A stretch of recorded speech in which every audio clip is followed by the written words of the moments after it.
Buonasera cari amici camminatori, pellegrini, viandanti, venerdì 6 ottobre e la terza è andata.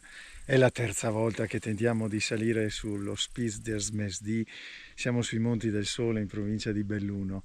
Insomma ci siamo riusciti Fabio, Finalmente finalmente. dalla Forcella Franche, proprio dai, è stata una bella giornata impegnativa, stavolta sapevamo.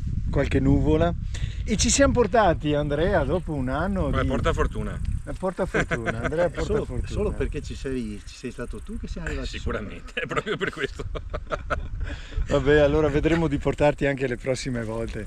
Magari. Comunque merita, merita. 1300 metri di dislivello, 9 km, tutta in piedi, panorama molto bello. C'erano un po' di nuvole verso il lago del Mis, ma si vedeva tutto intorno. Ma la compagnia è Lagorino. molto bella comunque. Sì, sì, sì, certamente. e un'ottima temperatura soprattutto per essere in autunno, all'inizio dell'autunno, una temperatura meravigliosa proprio. Sì, sì.